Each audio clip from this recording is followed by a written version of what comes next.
ప్రస్తుతం మనతో పాటు వనపర్తి ఎమ్మెల్యే మేఘారెడ్డి ఉన్నారు. ఏంటి కాంగ్రెస్ పార్టీలో రోజుకో గొడవ అవుతుంది. ఇప్పుడు రాజగోపాల్ రెడ్డి తర్వాత మళ్ళీ చిన్నారెడ్డి తిరుగుబాటు చేసినట్టుగా కాంగ్రెస్ పార్టీలో చర్చ జరుగుతుంది. అసలు ఏంటి కారణం? వనపర్తిలో ఈ హ్యూమిలియేషన్ నన్ను చేస్తున్నారు అని చిన్నారెడ్డి ఆరోపణలో నిజమెంత? నిన్నగాక మొన్న వనపర్తి కాన్స్టిట్యూన్సీలో గోపాల్పేట అని ఒక మండల హెడ్ క్వార్టర్ ఉంటుంది. ఆడ ఆల్రెడీ కాంగ్రెస్ పార్టీ ఆఫీస్ ఉంది. So second Congress party open చేయడానికి పోయి కొన్ని అనుచిత వ్యాఖ్యలు చేస్తున్నాడు. ఆయన 30 నెలల నుంచి ఆయన ఫ్రస్ట్రేషన్లో మాట్లాడుతున్నాడు. కానీ నేనే ఓపికతోనున్నా. కాంగ్రెస్ పార్టీ గురించి ఎన్ని మాట్లాడినా కూడా ఓపికతోనున్నా. మా ముఖ్యమంత్రి గారు, మా పీసీసీ ప్రెసిడెంట్, సో ఆయనను బ్యాలెన్స్ చేద్దామని ఆయన ప్లానింగ్ బోర్డు వైస్ చైర్మన్ ఇచ్చి క్యాబినెట్లోకి పోయే అవకాశం ఇచ్చి ఆయన అటు పంపిణీ కాన్స్టిట్యూన్సీ నన్ను చూసుకోమన్నారు. అక్కడికి బాగానే ఉంది. నిన్న మొన్న చేసింది పార్టీ మీద, ఏఐసీసీ మీద, పీసీసీ మీద, దాని మీద సంచలన వ్యాఖ్యలు చేస్తున్నాడు.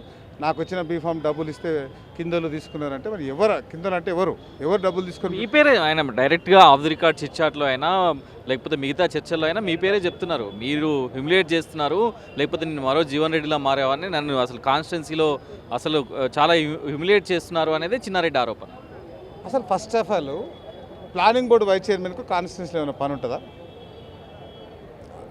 నేను అడిగిన క్వశ్చన్ కాదు, నేను కూడా అడుగుతున్నాను అనుకోండి. 2014లో ఈయన ఎమ్మెల్యే, నిరంజన్ రెడ్డి గారు planning board vice chairman 2015లో.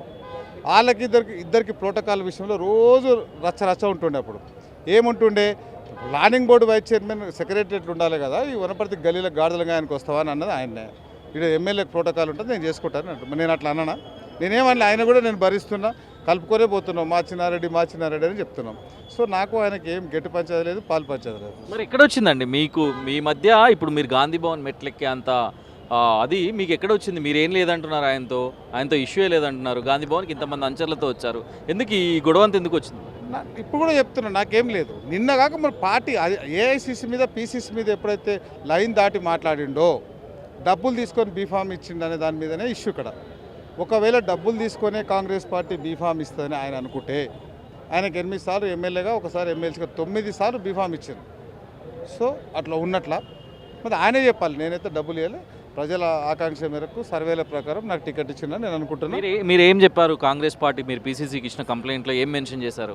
So ఒకటి, పార్టీ లైన్ దాటి బీఆర్ఎస్ఎల్ కోసం రోజు మాజీ బీఆర్ఎస్ఎల్ కోసం పనిచేస్తూ ఉన్నాడు. ఆయనతో పాటు మండల లెవెల్ వాళ్ళతో పనిచేస్తున్నాడు.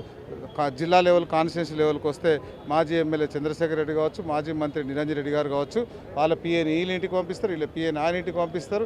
రోజు చర్చలు జరుపుకొని వాళ్ళకి కావాల్సిన ముగ్గురు కలిపి ఎలక్షన్ల ముందు కూడా నాకు చేయాల.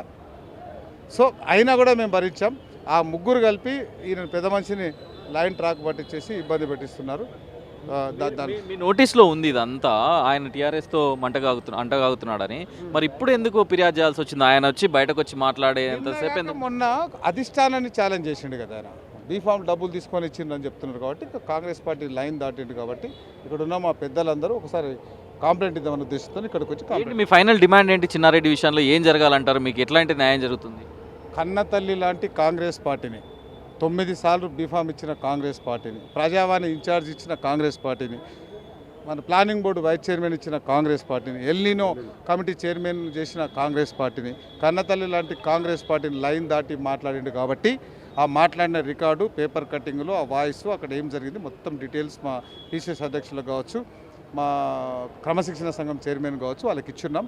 పార్టీ ఆ డిసిప్లినరీ కమిటీ ఏం రూల్స్ ఉంటే దాని ప్రకారం యాక్షన్ తీసుకుంటాం. మీకు ఏమైనా అనుమానాలు ఉన్నాయా? చిన్నారెడ్డి ప్లాన్ బీతో వ్యవహరిస్తున్నారు, పక్క పార్టీల వైపు చూస్తున్నారు అనే అనుమానాలు? అట్లా జీవన్ రెడ్డి వ్యవహారం మనం చూసాం, జీవన్ రెడ్డి ఆల్రెడీ గోడ దూకారు.